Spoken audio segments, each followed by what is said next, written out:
Il y a un côté très mystérieux et très féerique. Je trouve que c'est un ballet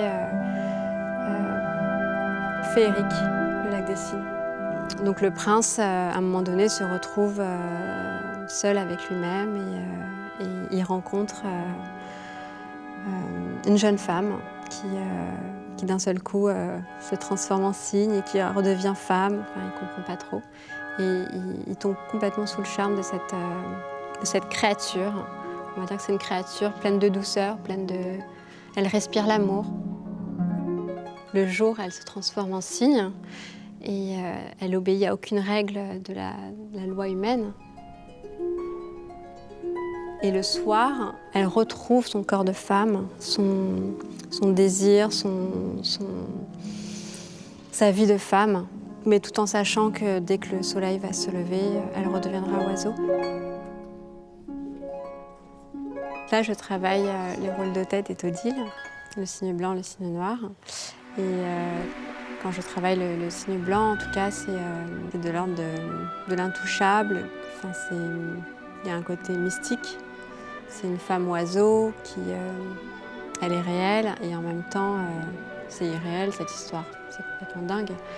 Et donc il y a un côté, il y a ce sortilège qui l'emprisonne dans ce corps de cygne et elle cherche désespérément à vivre, à retrouver des sensations, une liberté qu'elle n'a malheureusement plus. Là, cette année, en tout cas, c'est Florence Clerc qui nous guide, qui nous conseille. C'est un immense bonheur de travailler avec une danseuse étoile qui a beaucoup travaillé avec Rudolph. Et donc, elle nous guide avec mes partenaires. Et on est parti plutôt sur cette voie où le cygne noir, je le fais un peu plus noir, avec plus de noirceur, plus de méchanceté, en fait. Elle respire la cruauté, en fait. C'est très intéressant, en tout cas pour une seule interprète, d'avoir ces deux facettes en très peu de temps et de redevenir après, du coup, innocente et meurtrie. Je retravaille ce Lac des Cygnes avec qui je suis aujourd'hui.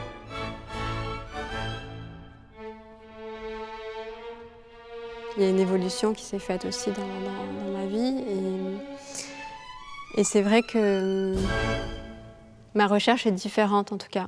Et c'est vrai que c'est un immense plaisir de redécouvrir ce rôle que je connais, mais je me laisse plus d'ouverture. Quand on écoute cette musique, elle est tellement puissante,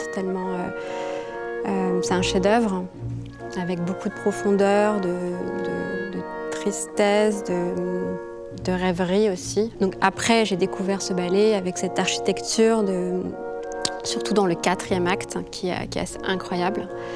Il y a une force, donc c'est des cygnes, des femmes qui font ce 4e acte. J'ai trouvé ça, enfin j'en ai pleuré en fait, de voir autant de beauté, de voir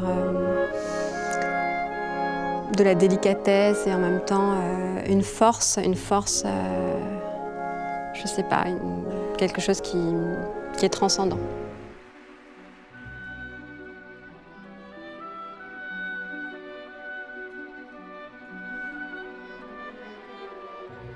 C'est pas du tout évident de poser des mots sur tout ce qu'on ressent parce que c'est vraiment à l'intérieur, c'est pas enfoui, mais c'est